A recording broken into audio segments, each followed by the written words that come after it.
ఇవాళ ప్రతి ఒక్కరికి అవసరమైనటువంటి విద్యను వ్యాపారంగా మారుస్తూ ప్రైవేటు కార్పొరేట్ విద్యా సంస్థలు ధనార్జనే ధ్యేయంగా పనిచేస్తూ ఉన్నాయని చెప్పి ఇవాళ కర్నూలు జిల్లా కేంద్రంలోని జిల్లా విద్యాశాఖ అధికారి గారికి వినతిపత్రం అందించడం జరిగింది. ఈ సందర్భంగా ఆయన ముందు కొన్ని డిమాండ్స్ని పెట్టాము. ఏవైతే జిల్లాలో అనుమతులు లేకుండా ఏర్పాటు చేసినటువంటి విద్యా సంస్థలు ఉన్నాయో వాటిపైన వెంటనే తనిఖీలు చేపట్టి క్లాసులు నిర్వహిస్తున్నటువంటి స్కూల్స్ మీద చర్యలు తీసుకోవాలని చెప్పి మేము ముఖ్యమైన డిమాండ్ని పెట్టాము.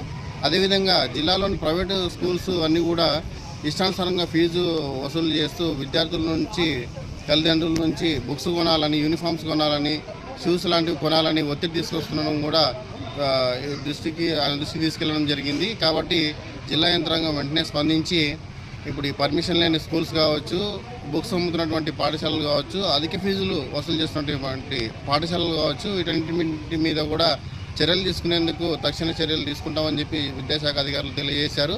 కాబట్టి జిల్లాలోని అన్ని పాఠశాలలు ప్రైవేటు కార్పొరేట్ స్కూల్స్ ఏవైతే ఉన్నాయో ఫీజులు ఎంత వసూలు చేస్తున్నారనే అంశాన్ని పబ్లిక్గా నోటీస్ బోర్డులో ఏర్పాటు చేయాలి. అదేవిధంగా అనుమతులు లేని పాఠశాలను కూడా జిల్లాలోని విద్యాశాఖ అధికారులు బయటపెట్టాలని ఈ సందర్భంగా విద్యార్థి సంఘాలుగా మేము డిమాండ్ చేస్తూ ఉన్నాము. అనుమతులు లేకుండా క్లాసులు నిర్వహిస్తున్నటువంటి స్కూల్స్ మీద విద్యాశాఖ అధికారులు దాడులు నిర్వహించి చట్టపరమైన శాఖపరమైనటువంటి చర్యలు తీసుకోవాలని కూడా ఈ సందర్భంగా మేము విద్యార్థి సంఘాలుగా డిమాండ్ చేస్తూ ఉన్నాం. నా పేరు ఆనంద్ బాబు, విశ్వ విద్యార్థి సేన, కర్నూలు.